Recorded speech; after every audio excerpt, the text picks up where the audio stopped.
Universal News TV, votre chaîne d'information la plus crédible. Présidentielle en Côte d'Ivoire, la candidature d'Henri Konan Bédié, président du PDCI-RDA, a été validée par le Conseil constitutionnel ce lundi 14 septembre. La candidature de Alassane Ouattara a été aussi validée, le Conseil constitutionnel ayant déclaré que le changement constitutionnel de 2016 remettait les compteurs des mandats à zéro. Mais est-ce qu'Henri Konan Bédié est capable de rassembler les Ivoiriens? Henri Konan Bédié peut-il battre Ouattara et ramener la Côte d'Ivoire aux Ivoiriens? Ce sont là les grandes interrogations auxquelles les analystes apporteront des éléments de réponse tout au long de ce débat. Suivons maintenant le décryptage de la situation par nos différents panélistes. Suivons. Présidentielle en Côte d'Ivoire, Henri Konan Bédié peut-il revenir au pouvoir? Eh bien, officiellement investi, ça veut dire par son parti, l'ex-président ivoirien Henri Konan Bédié a appelé à l'union de l'opposition ivoirienne lors d'un meeting du côté de Yamoussoukro. Le Sphinx d'Aoukro ambitionne de revenir au pouvoir plus de 20 ans après avoir été renversé par un coup d'État, si possible avec l'aide de Laurent Gbagbo et surtout de Guillaume Kibafouri Soro. Et il faut également préciser que l'information de dernière minute du côté de la Côte d'Ivoire, c'est le Conseil constitutionnel qui a annoncé le lundi, c'est-à-dire hier, 14 septembre 2020, la liste des candidats retenus à l'élection présidentielle du 31 octobre prochain. Eh bien, Pascal Affi-N'Guessan du FPI, je pose bien la question de quel FPI il s'agit, Henri Konan Bédié du PDCI, Kouadio Konan Bertin, indépendant, affronteront bien sûr Alassane Dramane Ouattara du RHDP, lui qui avait déclaré haut et fort encore en mars dernier qu'il ne sera pas candidat à sa propre succession, est revenu sur sa parole parce que, dit-il, avait-il déclaré ce jour-là que son dauphin est parti de l'autre côté. En dehors de ces dossiers de candidature validés par le Conseil constitutionnel, ceux de Laurent Gbagbo, ex-président ivoirien entre 2000 et surtout 2011, de l'opposition, Soro Guillaume, ex-président de l'Assemblée nationale, toujours de l'opposition, Mamadou Koulibaly, de leader opposition, Albert Mabry Touakeuse, UDPCI, eh bien opposition toujours, Niamien Konan, la nouvelle Côte d'Ivoire, et Amon Tano Marcel, indépendants, ont été déclarés irrecevables par le Conseil constitutionnel, ainsi que bien d'autres dossiers. Faut-il le rappeler, sur 44 dossiers de candidature réceptionnés par la Commission électorale nationale indépendante et transférés au Conseil constitutionnel, 40 ont été rejetés et 4 jugés recevables. J'ai donné d'ailleurs les noms tout à l'heure. Eh bien, jusqu'à preuve de contraire, on pose toujours la même interrogation. Il faut préciser également pour nos téléspectateurs ce matin que Madame Gbagbo a fait une sortie hier, eh bien, avec toute son équipe pour déclarer haut et fort qu'elle ne lâchera pas prise. Qu'est-ce qui va se passer du côté de la Côte d'Ivoire? Eh bien, voilà les deux sujets qui nous intéressent d'ailleurs ce matin. Nous commençons déjà par parler de cette actualité depuis hier. Edmond Kouyaté, 44 dossiers, il n'y a que 4 qui ont été retournés, enfin, réceptionnés, déclarés positifs. C'est depuis hier à 15 h que nous avons reçu l'information par un informateur dont la crédibilité ne souffre de rien, que M. Ouattara avait envoyé une liste à M. Mamadou Koné, président du Conseil constitutionnel, et cette liste affichait effectivement 4 noms dans l'ordre tel que retenu par le Conseil constitutionnel. Si vous allez sur la page de Crécy Yapi, vous allez voir cette liste-là. Et donc, il y avait M.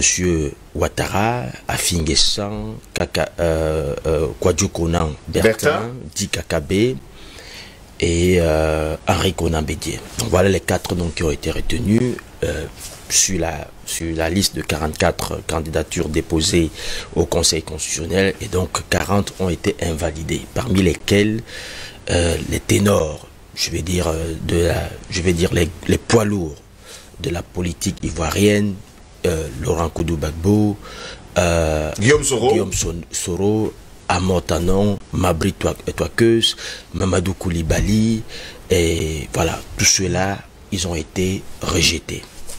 Et donc, il y a un certain nombre de variables qui se dégagent. D'abord, on constate que l'institution qu'on appelle Conseil constitutionnel, qui est juge, n'est-ce pas, constitutionnel, qui est là pour dire le droit, n'est rien d'autre qu'un outil entre les mains de M. Ouattara. C'est loin d'être un conseil constitutionnel, c'est loin d'être un juge quand indépendant. on sait pertinemment que le président du conseil constitutionnel Effectivement, s'appelle Mamadou Koné et on sait un peu, bon voilà, quelles sont les accointances avec M. Ouattara. Et donc, ils nous ont donné la confirmation que ce conseil constitutionnel n'est qu'un support, n'est-ce pas, entre les mains de M. Ouattara pour opérer sa forfaiture.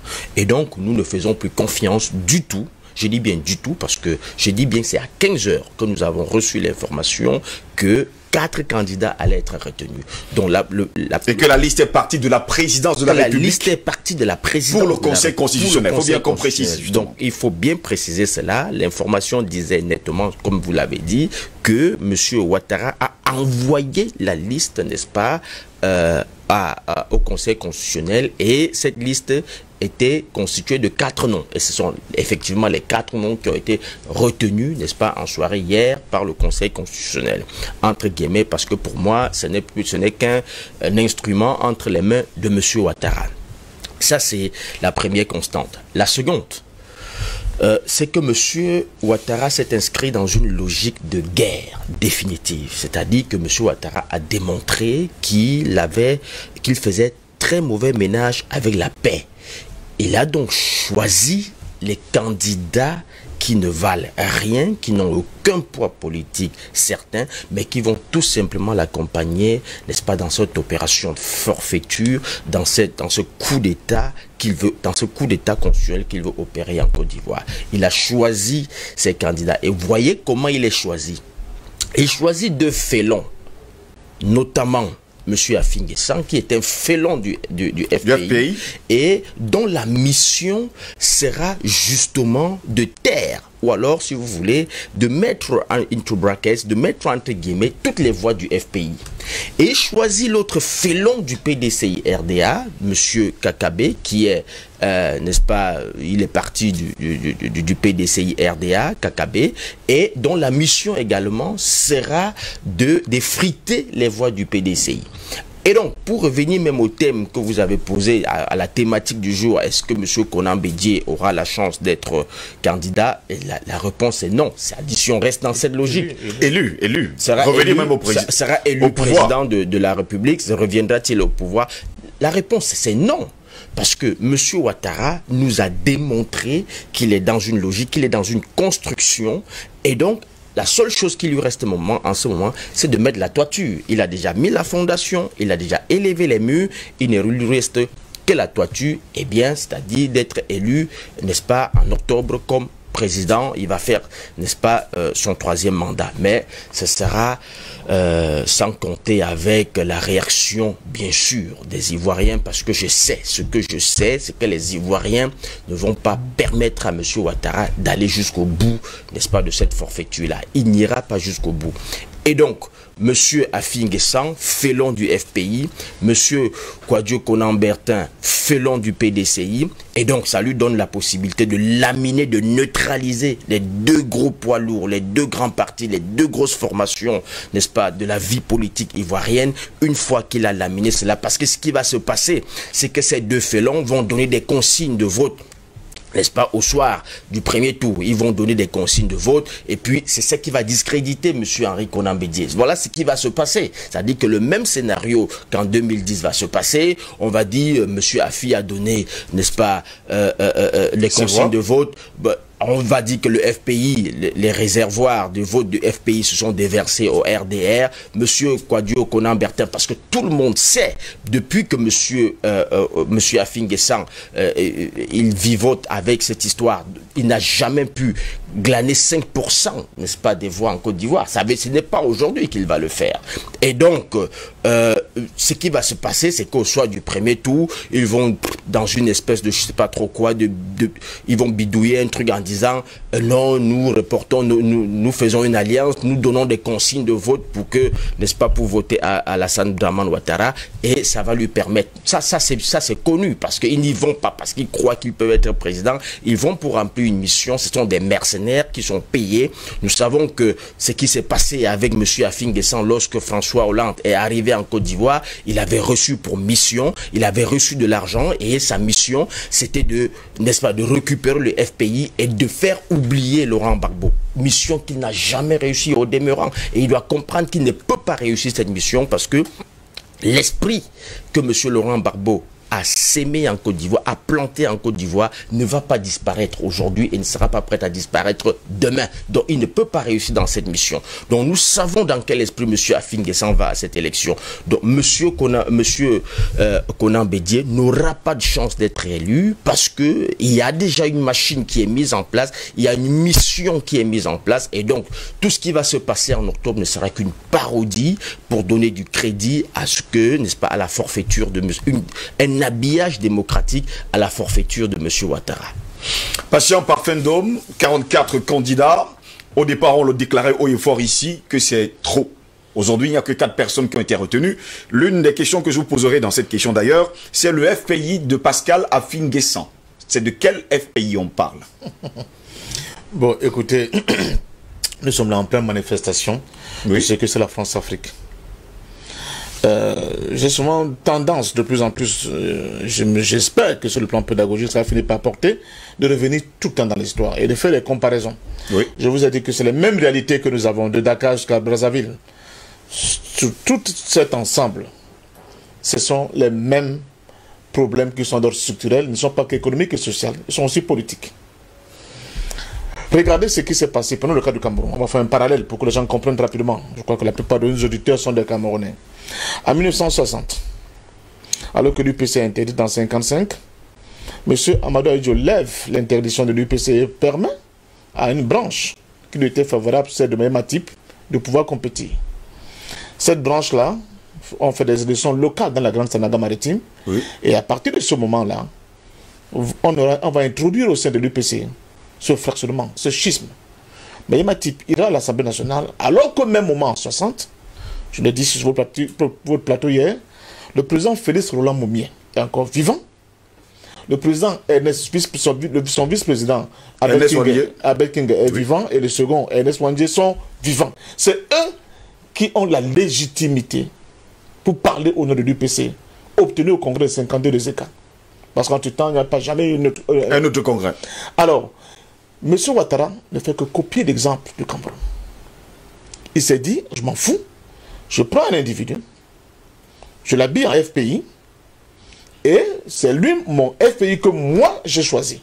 Et ça veut dire que je vais composer pour la suite. Donc, ce qui se passe là, aide-moi à commencer à l'expliquer, quand vous regardez très bien, c'est quoi?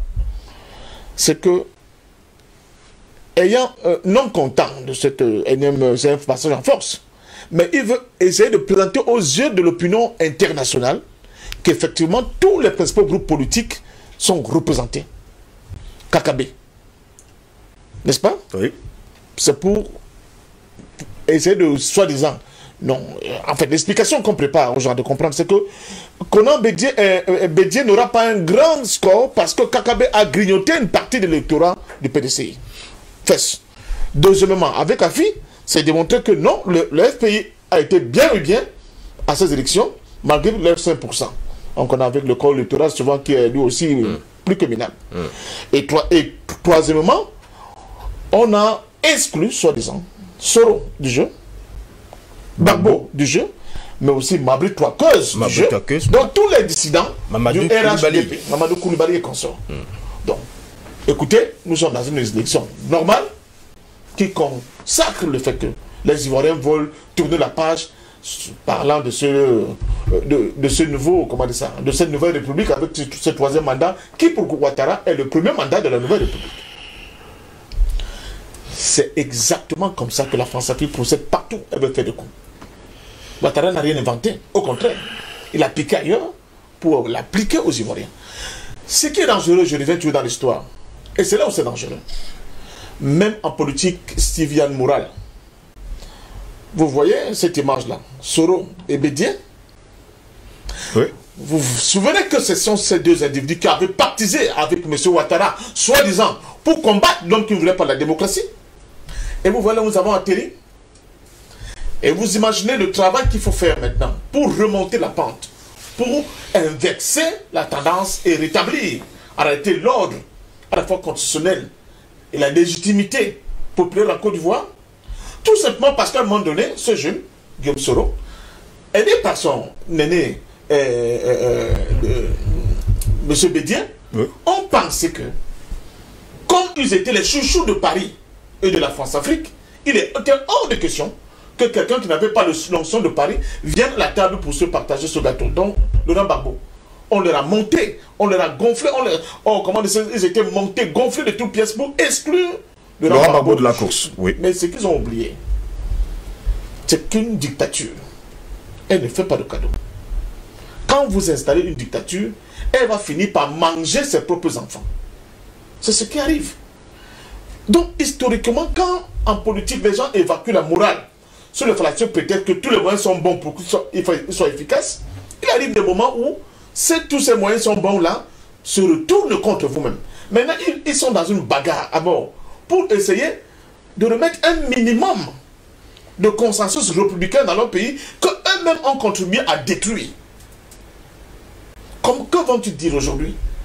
Et qui ont été les premiers à casser complètement l'autorité du Conseil constitutionnel. Quand ce Conseil constitutionnel, avec M. Yao Dré, avait dit, oui, le gagnant de cette élection, c'est M. Laurent Gbagbo. Allez lire les discours de tous, de ces deux gars-là précisément. Mais pas que eux, même de Babri, Troaqueuse et consorts. Ils ont dit certains conseils constitutionnels aux ordres. Il ne faut pas, il ne faut pas, il ne faut pas. Finalement, la force française de l'ONU, avec les supplétifs locaux, ont réussi à faire plier les Chines à M. Yao Dré, qui est revenu en mangeant son chapeau sur sa décision pour valider, n'est-ce pas, la prétendue élection de M. Ouattara. Ils avaient partisans le diable. Si vous omettez de le dire, vous ne faites pas œuvre utile, vous ne faites pas votre fonction hygiénique sur le plan moral vis-à-vis des jeunes, n'est pas fait. Il faut le dire. Pour dire aux jeunes, il ne sert à rien sur le fallacieux prétexte qu'on veut enlever quelqu'un à tout prix parce qu'il ne vous plaît pas, d'aller partiser avec n'importe qui. Parce que tôt ou tard, ça va se retourner contre vous et c'est la République qui va payer, n'est-ce pas, le plus cher. Là maintenant, nous sommes dans un fait accompli. La seule chose qui reste aux Ivoiriens, c'est de descendre dans la rue. C'est ce sursaut républicain n'avait qu'un prix à payer. N'oublions pas la première guerre. Selon les propres chiffres de M. Ouattara, on parle de 3 000 morts. De 3 000 morts. Alors que d'autres sources bien informées nous parlent plus de 20 000 morts. Ouais. Imaginons si maintenant le peuple se décide dans des coups d'Aïe Ouattara qui a gonflé à bloc ses propres gars en disant attention, nous du Nord, on veut nous arracher le pouvoir, nous les musulmans, on ne veut pas de nous. C'est que ça peut donner. Et M. Ouattara, perfide, excusez-moi le terme, il est perfide. Il est pire que perfide. Là, dernièrement, il a fait une tournée dans une zone, dans une bourgade ivoirienne. Et vous savez ce qu'il a déclaré? Non. Si je suis réélu, autant pour moi, si je suis réélu, je ferai tout pour faire revenir M. Gbagbo en Côte d'Ivoire. Comme si actuellement, il n'en avait pas la capacité. Il est chef d'État. Vous voyez comment on conditionne les gens, on prépare psychologiquement les gens pour dire aux gens, bon, le président a dit que si il est réélu, il va faire revenir comme s'il n'avait pas les manettes en main. Vous voyez comment c'est pernicieux. Donc la politique dans la France-Afrique, c'est Paris qui donne le OK. Et Paris a décidé que pour l'instant, c'est Ouattara qui est son pion. Pourquoi? J'en avais discuté en off avec Edmond. Ouais. C'est la question de l'écho. De l'écho, ouais. Quel est le meilleur partenaire de Macron pour valider l'écho Macron? C'est Ouattara, parce que les autres traînent les pieds. Ouais. Talon n'en veut pas. Bon, il faut oublier les anglophones, c'est-à-dire que le Ghana et le Nigeria, pour eux, c'est hors de question. Même Kaboré, il n'est pas très enthousiaste. Leur meilleur pion pour imposer l'écho au niveau de l'Afrique de l'Ouest, c'est Ouattara d'ailleurs qui l'a déjà... Est-ce qu'il sera suivi d'ailleurs? Non, attends. Puisqu'il est seul. Mais attention, vous savez que la France a des mots de pression. Est-ce que tu as de l'argent? Ton France est passé pour toi. Quand Paris va décider que bon, quand vous ne voulez pas suivre le code, nous, il n'y a plus l'argent qui veut le chamader, vous allez faire comment? Les gens vont aller en rampant. Et vous regardez très bien. Ici, au niveau de la zone Afrique centrale, les chefs d'État qui sont réunis, la réunion pour parler de cette question. Ils ont dit, ah, on attend. Si l'écho, l'Afrique de l'Ouest, marche, nous allons nous arrimer à l'écho, l'Afrique de l'Ouest. Donc, la France a gros à perdre dans l'affaire.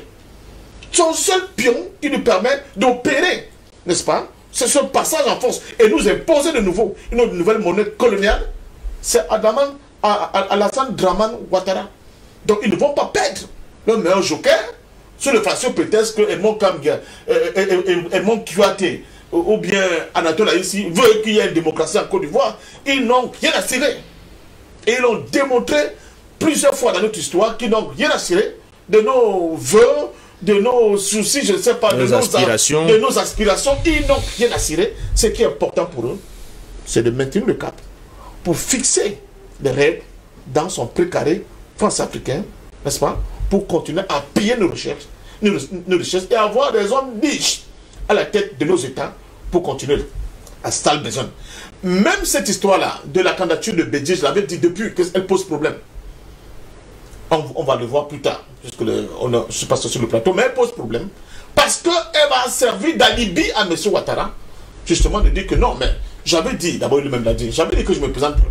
Mais en condition que les ténors là aussi ne se présentent pas. Pourquoi eux sont candidats? S'ils sont candidats, moi aussi je peux remplir. Donc, il pose une condition qui n'a rien à voir avec la Constitution elle-même. Il faut laisser la Constitution parler, n'est-ce pas, vraiment de manière absolue. Mais non, lui, il fixe ses propres règles, comme l'avait fixé la règle de son prétendu successeur. On sait comment ça s'est terminé. Donc, j'ai bien peur pour la Côte d'Ivoire ce matin. J'ai bien peur pour l'Afrique ce matin. Et j'interpelle la jeunesse africaine. Si vous n'ouvrez pas les yeux, si vous ne changez pas de grille de lecture, vous serez mangé à la même chose que les Ivoiriens sont en train de manger, que les Camerounais sont mangés depuis, qu'arrêté tous les peuples sur le précaré français sont mangés depuis pratiquement cette fameuse conférence de Brazzaville de 1944 qui a arrêté, dressé cette chape de plomb qui pèse sur nos pays depuis ce moment-là. Jodel Caillot, vous avez suivi les uns et les autres. D'ailleurs, Edmond Kouyaté et Patient Pafindom, finalement, le 31 octobre prochain, on n'aura pas une élection, on aura juste un agenda caché qui est celui justement d'avoir un ICO pour que la France continue à piller les richesses sur le continent africain, surtout dans la zone France-Afrique. Bien évidemment, je ne vais pas revenir sur les brillants exposés qui ont été faits. D'ailleurs, je voudrais dire que il y a un aspect qui a été peut-être omis sciemment, parce que je ne peux pas douter de leur intelligence et la succession depuis Houphouët. On a comme l'impression que c'est une poignée de personnes qui ont la Côte d'Ivoire entre les mains et qui essayent de se partager ce gâteau en jouant avec ce qu'on appelait sur un terrain politique et chacun tire ses intérêts. Donc il faudrait que cela cesse, pas parce que ce n'est pas... pas parce qu'on ne pourrait pas ou pas parce qu'on ne sait pas de quoi il s'agit, mais que ce soit une fin d'un long règne. Parce qu'en réalité, depuis l'indépendance de la Côte d'Ivoire jusqu'à aujourd'hui, la France derrière, avec le papa Houphouët, et après sa succession, vous savez, tous sont les mêmes. Bédié est toujours là, Ouattara est toujours là. Ils ont été ministres, président de l'Assemblée nationale, ministre, etc. Premier ministre d'ailleurs. À chaque fois, c'est les mêmes qui reviennent. Et pourquoi cela se fait? Parce que ça a été négocié dès la période précoloniale. Ce n'est même pas avec les indépendances. Donc il faudrait que les Ivoiriens, la jeunesse ivoirienne, parce que c'est vrai que Guillaume Soro est jeune, mais il faudrait que la jeunesse ivoirienne comprenne qu'on ne doit pas confisquer la France derrière... je veux dire quoi, c'est Joker ou c'est je sais pas quoi, confisquer la Côte d'Ivoire, c'est manette, parce que le père Houphouët depuis déjà avait signé des pactes avec la France et ça continue avec sa succession. Ce n'est pas une histoire qui date d'aujourd'hui, c'est pas Ouattara qui a proposé la Côte d'Ivoire à la France, ça s'est fait depuis, et en choisissant les successeurs, c'est parce que Houphouët savait que la France allait toujours régner au travers de ces pactes-là. Oui. Donc c'est à la jeunesse ivoirienne. Malheureusement, j'ai vu des candidatures jeunes, notamment qui ont été rejetées. Qui ont été toutes rejetées, la jeunesse ivoirienne. Pas forcément passer par la voie de la violence, mais d'exprimer leur ras-le-bol et de dire que trop c'est trop. Parce qu'il ne faut pas oublier que nous sommes aussi dans une période de transition africaine où tous les peuples ont ouvert les yeux d'une manière ou d'une autre. C'est parce qu'on est dans une sorte d'étau qu'on ne sait pas trop comment s'y prendre pour sortir de ces jougs-là, mais il est nécessaire de savoir que rien ne sera plus comme avant et de prendre les choses, les taureaux par les cornes et de dire non, ça suffit. En dehors du jeu politique que tout le monde ne comprend pas, qui a été très bien exposé ici, je ne suis pas sûr que le jeune étudiant qui peine à trouver du travail voit tous ces enjeux-là, mais il sait que ça ne va pas. Il sait que ça ne va pas. Les promesses qui ont été faites n'ont pas été tenues. Et il y a l'enjeu de l'éco qui n'a rien à apporter en Afrique. Pourquoi la jeunesse ne devait pas être cette partie intégrante dans cette bataille-là? C'est le moment maintenant de dire non, si la jeunesse, et la jeunesse encore, elle est difficile à manipuler parce qu'elle souffre, elle a ça dans elle, quoi. Elle ne peut pas se laisser corrompre parce que le mal est là. Il est clair que depuis un certain temps, depuis près de 60 ans, les richesses vont vers les mêmes personnes. C'est les mêmes personnes qui sont à la table de négociation. C'est les mêmes personnes qui sont... Et pour arrêter cela, il faudrait que chacun se dise que bon, trop c'est trop, ça suffit. C'est vrai que cela a été fait avec Laurent Gbagbo, il y a eu des morts, etc. Le même chemin ne sera pas le bon, mais il n'est pas exclu qu'avec un peu de réflexion, avec un sursaut d'orgueil, de dire non, ça suffit. C'est très difficile parce que, et c'est ça qui manque souvent à la jeunesse, c'est le fait de dire on va s'y prendre comment. Quand vous allez voir les aînés, vous vous plaignez, on vous dit alignez-vous derrière nous, vous ne pouvez pas comprendre ce qui se passe. Vous voyez l'affaire là, ça n'a pas commencé aujourd'hui. Vous voyez, nous sommes là depuis longtemps. Mais c'est d'abord de gagner cette dignité-là et de dire non. Il y a plusieurs manières de manifester son mécontentement. Il y a plusieurs manières. Il y a des marches pacifiques. On ne demande plus aux gens d'aller chercher casser, les rebelles, briser, comme cela a détruire. été fait, parce que c'était des enjeux très politiques. Si c'est des enjeux citoyens aujourd'hui, des enjeux civiques, ça peut se mener d'une autre manière.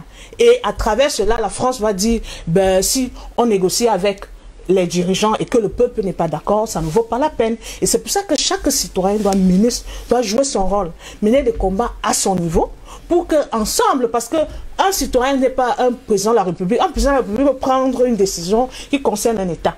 Mais un simple citoyen ne peut pas prendre une décision. Mais un ensemble de citoyens peuvent se mettre ensemble et dire non, on n'en veut pas, on ne veut pas de ces gens-là qui, depuis 70 ans, 60 ans, sont toujours là. Nous enferment dans une sorte de bulle, je ne sais pas quoi. Et trop, c'est trop, on se lève.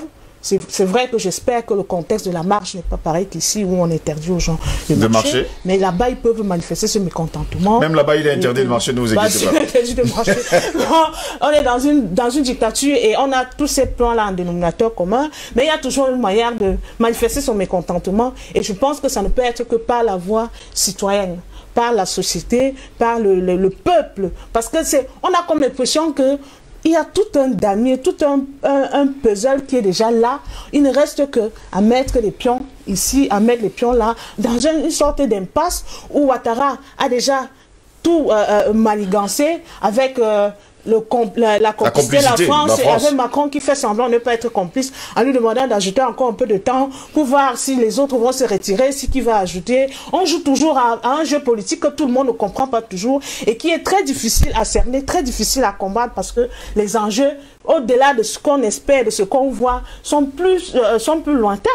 Vous voyez que si on doit couper avec cette France-là, en dehors de tout, je pense à tous nos dirigeants africains qui sont déjà tous des corrompus et cette qui sont dans la même sauce. Hein. Ils ne peuvent pas, on ne peut pas compter sur eux. Il faut passer par la jeunesse, par le devoir citoyen. Malheureusement, la jeunesse, personne ne la regarde. Mais la jeunesse à elle-même doit se faire regarder. Si on ne vous regarde pas, attirer l'attention vers vous. On a vu ce que ça a fait avec le printemps arabe, même si les retombées n'ont pas été ce qu'on espérait. Mais il y a toujours un moyen. On ne peut pas compter sur ces politiques-là pour sortir du joug français. Je suis désolée. Parce que tous sont compromis. Ouattara, là où il est là, il ne peut pas non plus sortir de là. Donc pour vous, il va gagnant pour l'élection de 31 octobre prochain. Tel que cela est parti, il va gagnant, sauf si le peuple dit non. Et c'est pour ça que je dis... J'en appelle au sursaut d'orgueil citoyen. Je parle bien de citoyenneté, je ne parle pas du voyoutisme. Parce que si on va avec des élans de guerre, des élans de combat, etc., ça ne va pas marcher. Mais si on va en revendiquant le droit, qui est le droit à la liberté, parce que ça c'est une atteinte grave à la liberté, on empêche au peuple ivoirien de jouir de cette liberté, de choisir qui il veut à la tête de son État. De son État, justement. Donc il va, c'est un appel fort au peuple, à la jeunesse ivoirienne, qui depuis plusieurs années. Ces gens ont été ministres à 32 ans. Il y a ceux qui étaient premiers ministres à 35 ans. Aujourd'hui, ils sont là jusqu'à présent à 86 ans. On veut encore imposer les ministres à cet âge-là, alors que cette jeunesse ne rêve que à prendre aussi les commandes, à essayer de diriger. Et j'espère, avec cet esprit pur-là, pas de compromission pourrait mettre fin à cette dépendance occidentale.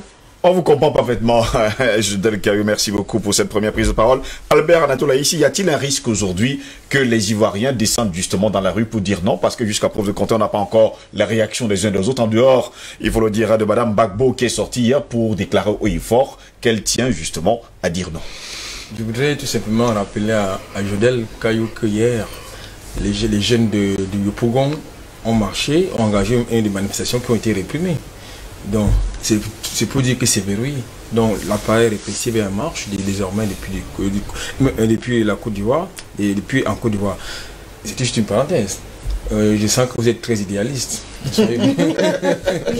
Mais écoutez, et pour redevenir très sérieux, je voudrais convoquer deux choses. La première, c'est quoi? C'est, vous savez, tout à l'heure dans mon coup de gueule, j'ai convoqué le respect de la légalité républicaine, c'est-à-dire les lois. Et dans le casting du respect de la légalité républicaine, malheureusement, déjà dès le départ, M. Ouattara, qui est censé être un modèle de respect de respect de la légalité républicaine, a vu la Constitution. Deuxième chose, il a choisi ses adversaires politiques en distribuant des biscuits de 20 ans de prison de part et d'autre. Deuxième chose, il a également choisi ses adversaires politiques dans le cadre de, n'est-ce pas, de ce qui va se passer le 31 octobre prochain au nom d'une élection présidentielle.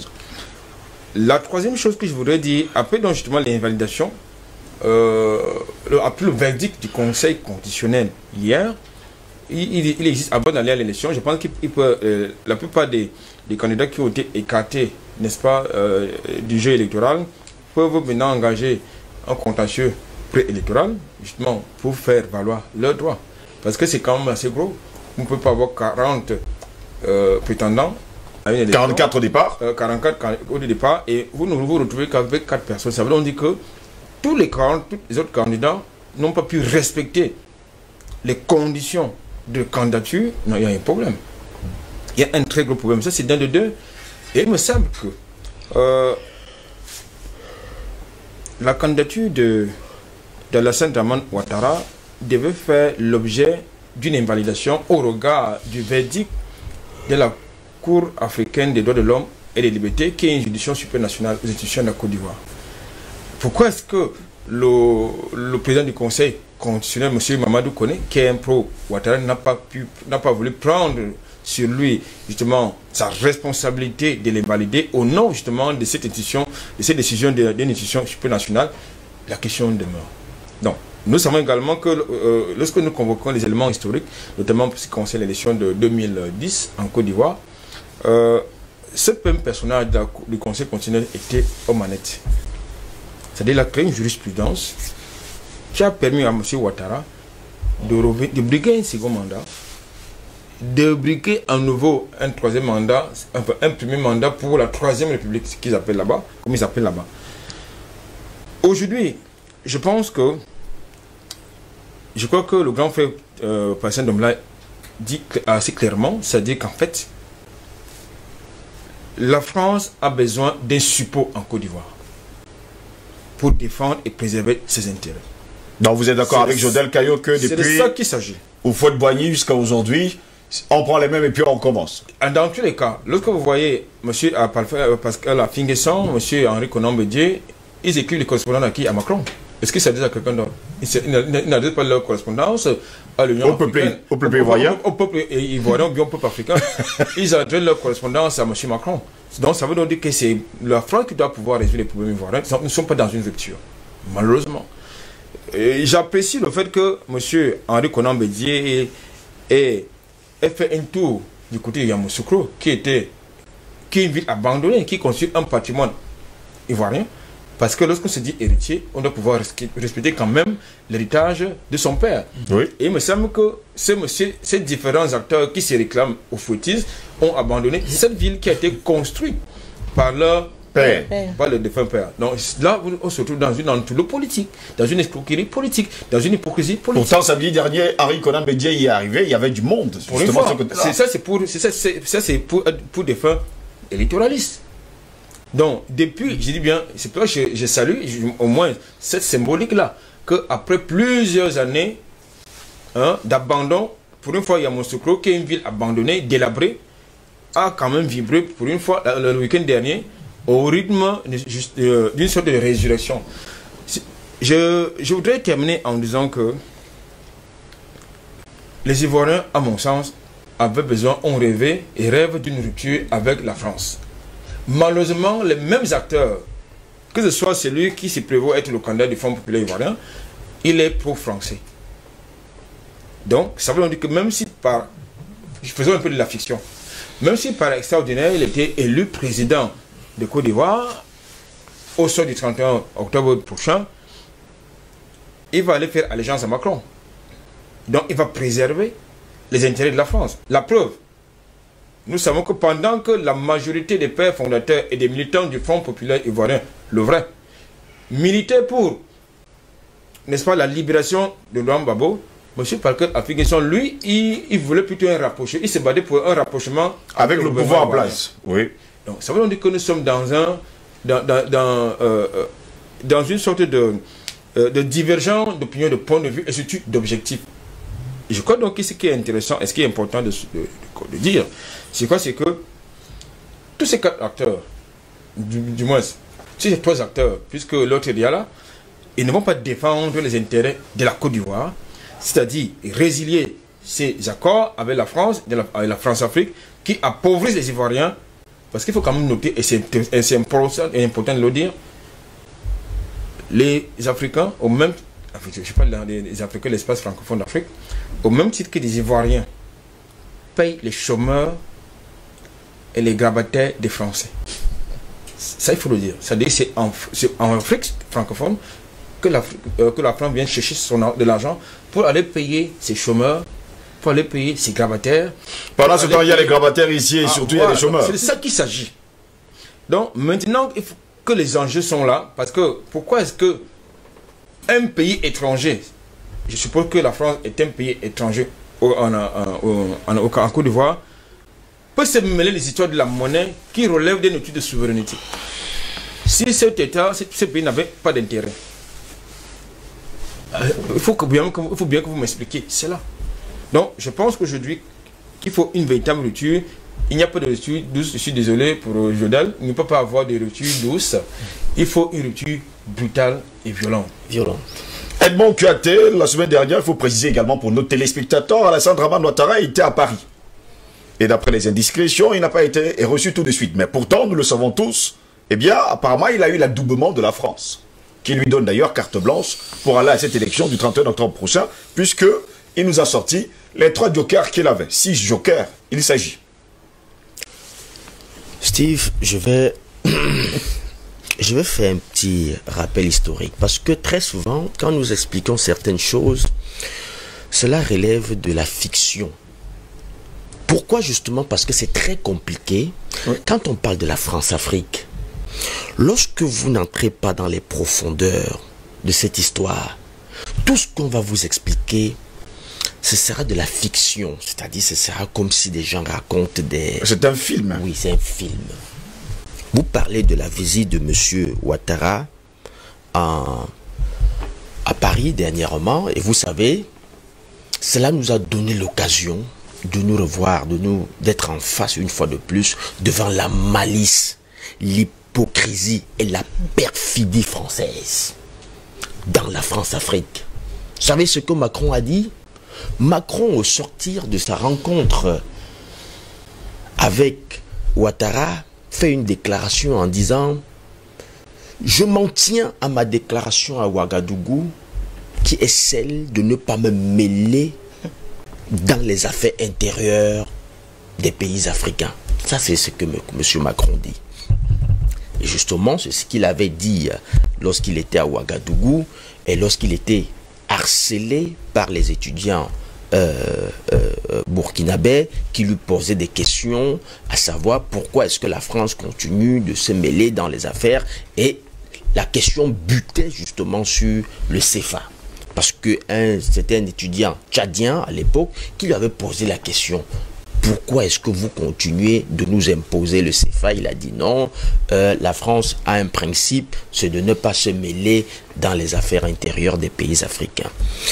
Monsieur Macron, en faisant cette déclaration, oubliait qu'il y a juste quelques jours, sa ministre de la Défense, Madame Parly, venait de donner des injonctions sous son contrôle, venait de donner des injonctions aux militaires maliens pour leur demander, c'était des injonctions, c'était des injonctions leur demandant de remettre le pouvoir aux civils et leur indiquer un chronogramme.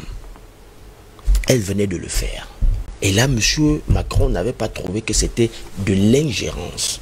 M. Macron oublie qu'en le disant, il y a en ce moment et depuis 2010 des troupes françaises 1600 soldats stationnés en Côte d'Ivoire et lesquelles troupes se sont vues renforcées il y a juste quelques jours, dès que M. Ouattara a déclaré sa candidature. Pourquoi? Que font les militaires français dans un pays ivoirien qui est paisible, où il n'y a pas les terroristes? Parce qu'on va nous dire qu'au Mali, c'est parce qu'il y a les terroristes. Mais il n'y a pas de terroristes que je sache en Côte d'Ivoire. Il y a une base militaire. Il y a une base militaire, mais c'est pour faire quoi?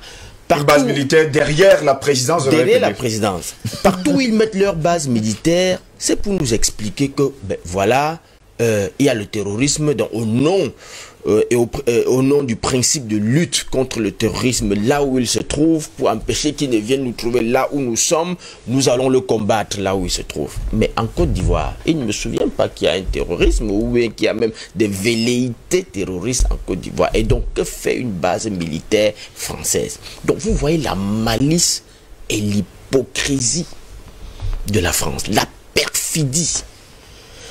La France a un visage politique hideux en Afrique. Il faut le dire aux gens. Et je l'ai toujours dit, je soutiens. Tant que nous allons nous livrer à des guéguerres internes pour savoir qui remplace qui en Afrique, qui occupe le siège en Afrique, tout le monde veut le siège, Edmond. Nous n'aurons jamais résolu le problème africain. Du moins dans le précaré français. Du moins dans les enclos coloniaux français. Les 15 pays de l'Afrique francophone. Il faut qu'on comprenne que nous n'avons qu'un seul problème. C'est cette sangsue, cette parasite France qui nous suce le sang et qui nous a déjà vidé de notre sang et qui est prête à s'attaquer à notre moelle épinière pour nous affaisser définitivement. C'est de ça dont il est question. Albert Anatola, ici, quand tu dis que c'est les Africains qui payent les grabataires, mais tu ne dis pas ce qui... C'est... La France est assise sur le dos des Africains. Dis-moi... Sur le cou. Le genou sur le cou des Africains. La France a son genou sur le cou des Africains. Et nous n'arrivons plus à respirer. Pour que la France ait l'électricité, il faut qu'elle ait l'uranium gratuitement au Mali. C'est pour ça qu'on peut tuer tous les Maliens. Il faut qu'elle ait l'uranium gratuitement au Niger, alors que le Niger, le taux d'électrification au Niger n'atteint pas 20%. Il faut qu'on se le dise. C'est ça qui est la vérité. La France a la plus grande réserve d'or mondiale. La France n'a pas un gramme d'or sous son sol. Il faut qu'on se le dise. Tout ce or vient de l'Afrique. Ayons le courage de le dire. La France est premier pays exportateur de bananes. C'est la banane de Njombe Penja de PHP. La France n'a pas n'est-ce pas, un plant de bananier sous son sol. En dehors peut-être de la Guyane et je ne sais pas trop quoi. Mais en France, la France n'a pas un plant de banane. Donc il faut qu'on se dise les vérités. Le grand frère patient d'homme a essayé de faire plein pied dans l'histoire, dans qu'est-ce qui fait problème. C'est un problème d'écho. Monsieur Macron, lorsqu'il était à Ouagadougou, justement, on lui pose la question sur le franc CFA. sa réponse a été très vite de dire, ça c'est l'affaire des Africains. La France n'a rien à y voir.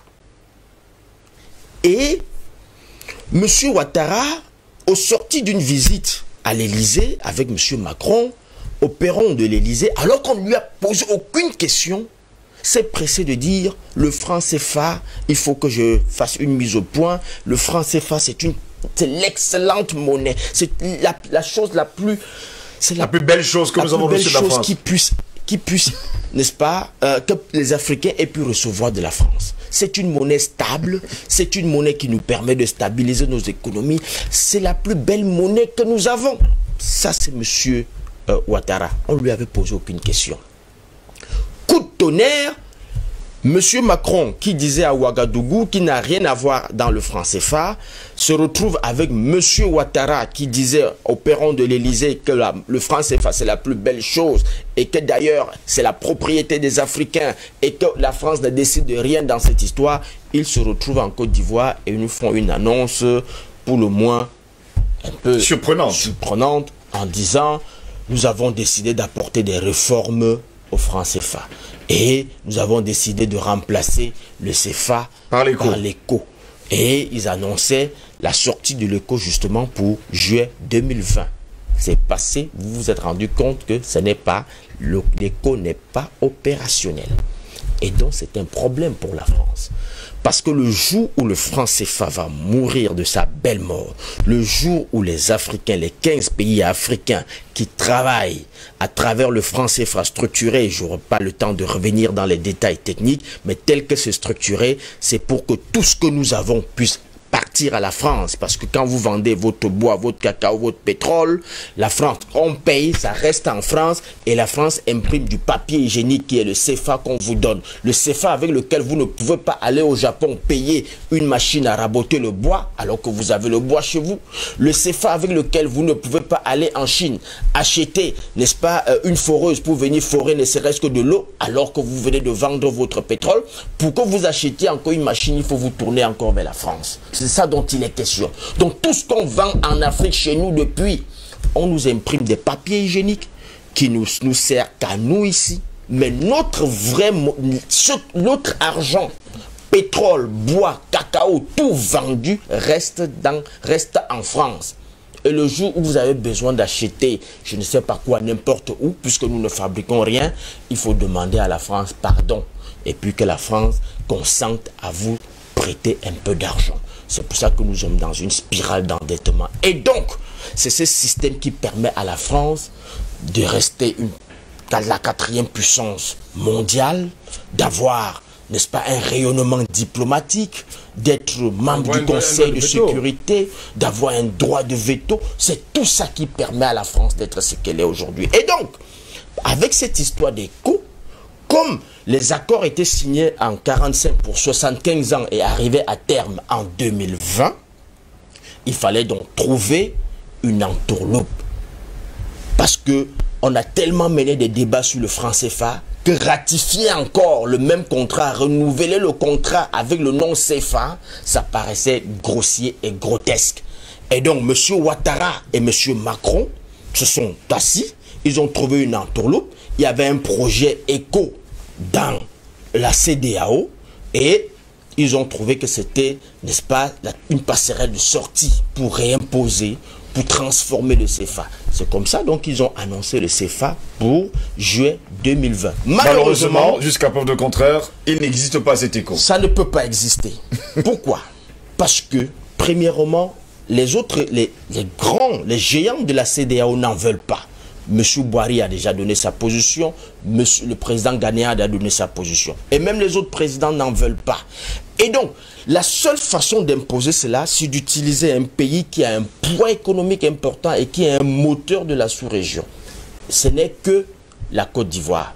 Et pour le faire, il faut trouver quelqu'un qui soit d'accord de porter ce projet. Ce n'est que Ouattara. Parce que Macky Sall, qui est le deuxième turiféraire de cette histoire, malheureusement, le Sénégal n'a pas le poids économique pour imposer cette monnaie à la sous-région. Parce que si la Côte d'Ivoire adopte l'éco, le Burkina Faso n'aura pas d'autre choix que de le faire. Les autres pays de l'UEMOA n'auront pas d'autre choix que de le faire. C'est de ça dont il est question. Et une fois que l'éco passe à la zone UEMOA, les pays de l'Afrique centrale, qui au demeurant ne se prononcent pas jusqu'à aujourd'hui, mais qui ne veulent plus du franc CFA, mais qui ne disent rien. Parce qu'il faut le dire, ils ne disent rien pourquoi? Pas parce qu'ils n'en veulent pas, mais parce qu'ils savent les conséquences immédiates quand tu touches à cette histoire. Dès que tu parles du CFA, et il faut profiter pour dire à nos téléspectateurs, ne croyez pas que vos présidents sont si peureux que ça. Si tu parles du CFA aujourd'hui au Cameroun, avant 20 h, Boko Haram sera très virulent dans le nord. On va même vous dire qu'ils sont arrivés à Maroua. C'est de ça dont il est question. Barkhane est là pour ça.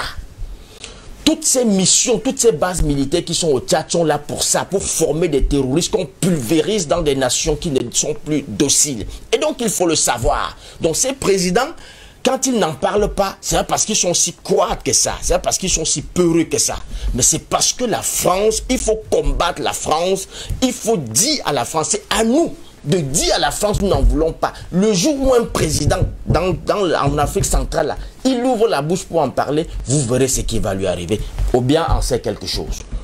Déby en sait quelque chose. Quand il a ouvert la bouche pour parler du franc CFA, les rebelles sont arrivés jusqu'aux portes de N'Djamena. Et donc, c'est la France qui, après lui avoir dit, est-ce que tu as compris la leçon? Il a dit oui, on a encore envoyé les avions français bombarder les rebelles. C'est comme ça que ça marche, la France-Afrique. C'est une... Mais c'est... Donnez la parole à quelqu'un d'autre. On vous comprend parfaitement, Edmond. C'est très fâcheux en tout cas d'en parler. Ça nous énerve tous, ça nous met en colère. Messieurs, avant de revenir pour prendre la dernière prise de parole pour les trois autres panélistes, je veux vous prier de regarder avec nous cet élément de Simone Gbagbo lors de sa sortie hier, après justement, il faut le préciser haut et fort, que Alassane Dramane Ouattara ait choisi les candidats, il faut le dire, à sa pointure pour l'élection du 31 octobre prochain.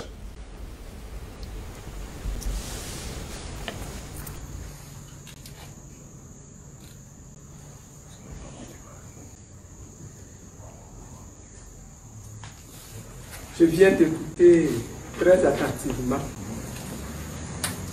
la déclaration du président du Conseil constitutionnel sur les candidatures aux élections présidentielles du 31 octobre 2020.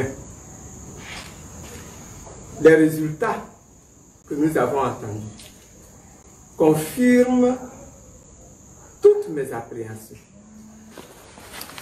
Sur 44 candidats, seuls 4 ont été retenus. Et les arguments avancés par le président du Conseil constitutionnel en rapport au parrainage et à la caution de 50 000. Seulement pour 2 candidats, M. Soroki Bafori Guillaume et M. Babo Laurent, on nous parle de la radiation sur la liste électorale. J'avais demandé que toute la classe politique s'asseye pour parler des conditions d'organisation de ces élections-là et des différents critères à retenir et pour être candidat et pour être électeur. Je l'ai demandé et je le redemande encore.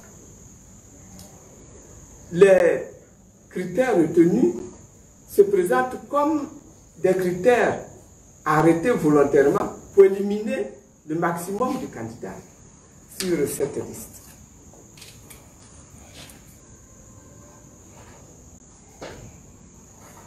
Il faut que nous nous asseyions pour examiner les modalités de ces élections-là. Il faut que nous nous asseyions tous pour revisiter les modalités de ces élections. Nous voulons des élections justes, des élections consensuelles, des élections apaisées. Mais pour cela, il faut payer le prix.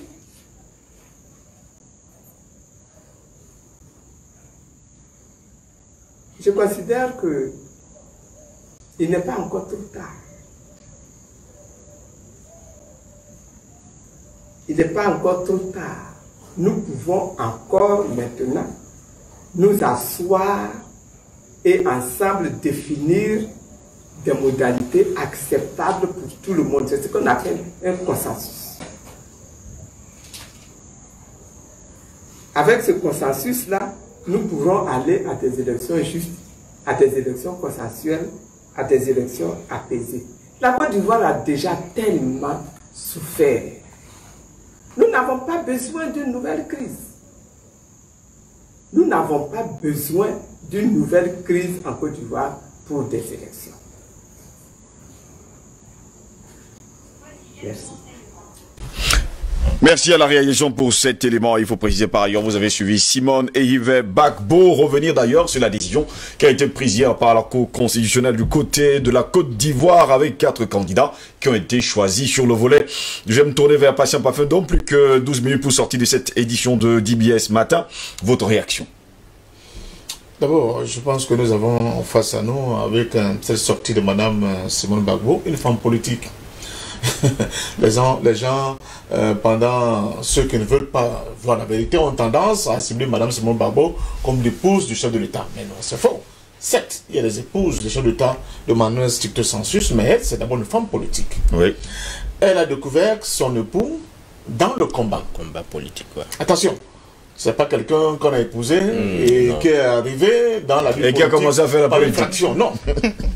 Et c'est une femme politique, c'est une intellectuelle de haut vol, professeur d'université, syndicaliste aussi, de bon teint, mais qui a découvert, ou bien a rencontré son époux qui sera plus tard chef d'État dans la lutte politique. Donc, on voit là que nous sommes en face d'une femme qui est une bête politique. Excusez-moi le terme. Oui. Ok? Donc, bravo à elle, parce que elle dit de manière policée, dans un langage apaisé, ce que nous disons sur ce plateau. C'est-à-dire, sans véritable consensus républicain, la Côte d'Ivoire et M. Ouattara foncent droit dans un mur, avec les conséquences que cela pourra avoir plus tard. Mais nous avons tout dit, Edmond l'a superbement bien dit. Jodel Caillot également. Jodel, excusez-moi, le prénom Jodel me fouette de temps en temps, Jodel Caillot, dire que c'est la force du problème. M. Ouattara est un menteur. Un bouffeur. Il n'est qu'au service de la France. Vous vous souvenez tout à l'heure, on a toujours parlé de Yamoussoukro. Pendant la campagne électorale contre Gbagbo, Ouattara dit, si je prends le pouvoir, dans les mois qui vont suivre, je vais moi m'installer à Yamoussoukro. Ouais. Parce que la capitale politique de la Côte d'Ivoire, en réalité, c'est Yamoussoukro. Il dit, en hommage au père fondateur de la Côte d'Ivoire moderne, dit M. Fodboigny, et c'est pour ça qu'ils ont créé le RHDP, qui est en réalité le rassemblement des oufouettistes, soi-disant. J'irai m'installer à Yamoussoukro. Il a son 3e mandat. Il est toujours à Abidjan. Yamoussoukro est complètement délaissé. Désert. Délabré. Délabré en plus. D'où le coup politique de Conan Bédié, n'est-ce pas, le fils samedi dernier. Oui, oui, c'est pour dire, vous voyez, voici le véritable héritier de Houphouët-Boigny qui rend hommage au fameux sur le plan de la symbolique. Mais, une fois de plus, je vous le dis, Steve, il n'y aura pas d'élection en Côte d'Ivoire. Il y aura un passage en force en Côte d'Ivoire. La militarisation avec le renforcement des troupes françaises augure de ce que je suis en train de vous dire, parce qu'il faut faire très attention. Il faut faire très attention. Si M. Ouattara pouvait parler d'un bénéfice qu'il avait, parce qu'il avait autour de lui certaines composantes politiques, n'est-ce pas, des personnalités politiques et de leur groupe politique qui étaient autour de lui. Contre Gbagbo, je parle de Guillaume Soro, Mabé Touakeuse, Conan Bédié, mais sans oublier les autres supplétifs, les Tanon, etc. Mais au jour d'aujourd'hui, tout ce monde est parti. Mais non seulement ils sont partis, ils sont en opposition violente contre M. Alassane Dramane Ouattara. Donc, le camp de Gbagbo, si on peut appeler ça comme ça, s'est trouvé de manière, j'allais dire, opportuniste, renforcée. Comment il va faire ces élections? Il va les faire tout seul? Je vous ai dit que M. Affi ne représente absolument rien. Pascal Affi N'Guessan, il est venu au Cameroun. Nous l'avons reçu ici, à Douala, dans les journées d'amitié UPC-FPI. Oui. Je me souviens. Ils étaient 3. Affi N'Guessan, Premier ministre, M. Assoadou, l'actuel secrétaire général du FPI, et William James Atebi, un député, malheureusement, qui est décédé il n'y a pas très longtemps. Et quand je le conduisais dans les studios d'une télévision concurrente, STV, pour dire son nom, nous étions dans le même ascenseur.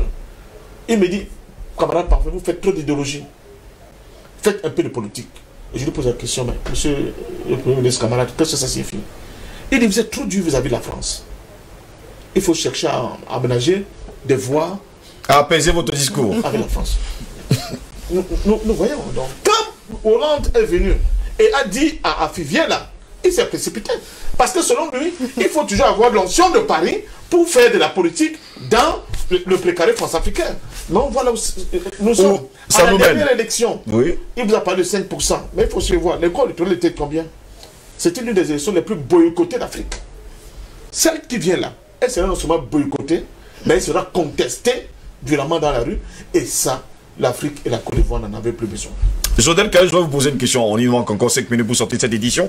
Une question. Pourquoi est-ce que l'opposition de la France-Afrique a toujours besoin de l'adoubement de la France? Parce que même dans l'opposition, tout le monde envoie les gens voyager pour aller voir la France. On va dire, c'est moi le président élu, c'est moi le pape, c'est moi Dieu. Aller faire des métiers à Paris. Voilà. C'est parce qu'ils proviennent tous d'un même moule. Hein.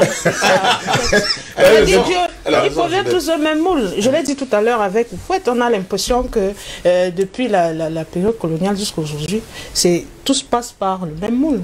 On ne peut pas faire croire aux gens qu'il y a des nouveaux dans cette bagarre-là. C'est les mêmes qui créent des partis ici, on prend les mêmes, on recommence, on essaie d'édulcorer un peu, de temps en temps on fait un peu de jeu politique, etc. On amuse la galerie et de temps en temps on demande à son parent français, est-ce que ce que j'ai fait est bien ou pas?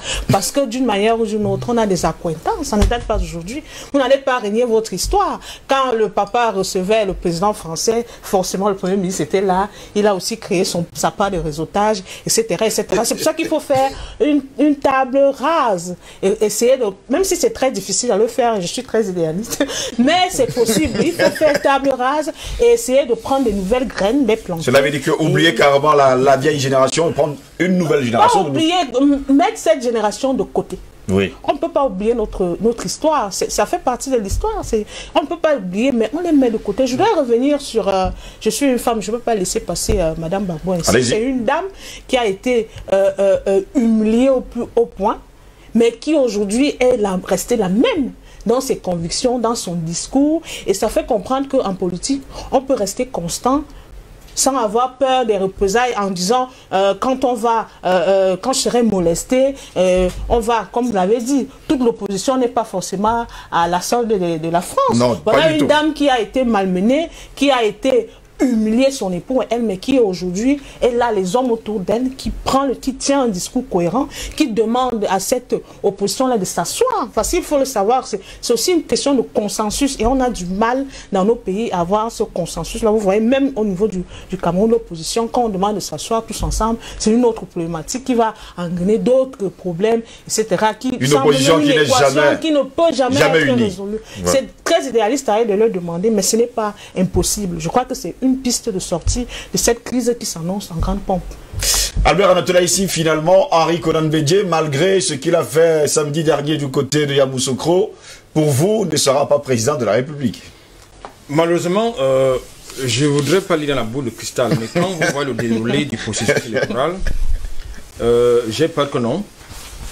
Déjà, quand vous avez en face de vous un adversaire qui a tous les outils de la forfaiture, et vous payez encore le luxe d'aller en rang dispersé, ça vous fragilise davantage et ça a pour conséquence d'émietter les voix des uns des autres, des électeurs des uns et des autres. Deuxième chose, c'est quoi? C'est que Henri Konan Bédié, je crois que c'est une chauve-souris politique aussi, hein, parce que il ne peut pas dire qu'il est le fils de l'autre alors qu'il ne peut pas prétendre vouloir amener la rupture et marcher sur les plates-bandes, n'est-ce pas, de la France-Afrique, c'est-à-dire de son père.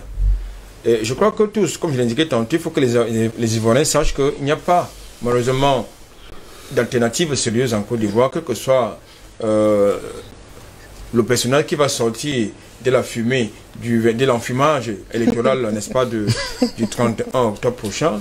Il n'y aura pas d'alternative sérieuse, il faut le dire. Écoutez, la France a besoin de payer ses grabataires, comme je l'indiquais tantôt. La France a besoin de payer... Ses chômeurs? Non, ses chômeurs, d'entretenir ses dom-toms. Eh bien, il faut donc justement venir chercher ces moyens quelque part, et c'est en Afrique. Parce que si maintenant, la France perd pied en Afrique, c'est terminé. Moi, j'étais scandalisé hier, j'ai suivi une émission dans une télévision hexagonale, oui. CNews pour ne pas le nommer. Il y a je crois, c'était M. Zemoun, que j'ai trouvé très irrespectueux vis-à-vis de l'histoire de la colonisation en Afrique, avec tous les rabats que cela fait. Du fait. Ça, je l'ai trouvé très irrespectueux. J'ai trouvé cela irresponsable. C'est une attitude qui contribue justement à faire monter le sentiment anti-français, et à raison du côté de l'Afrique. Pour chuter, je voudrais dire une chose. C'est quoi? Éric Zemmour, il ne fait que ça. Je voudrais m'aligner dans ce que vient de dire Madame Babo, c'est-à-dire que il faudrait qu'il y ait une sainte colère à Abidjan au soir du 31 octobre prochain. Dans tous les cas, les jeux sont pipés. Messieurs, je vous dis merci d'avoir été là ce matin. Patient Parfait. Le Conseil constitutionnel a validé ma candidature. Nous demeurons en ordre de marche pour la reconquête du pouvoir d'État et la construction d'une Côte d'Ivoire réconciliée, unie et prospère, a déclaré Henri Konan Bédié. Après que sa candidature ait été acceptée. Ici, Jean-Philippe, pour Universal News Télé.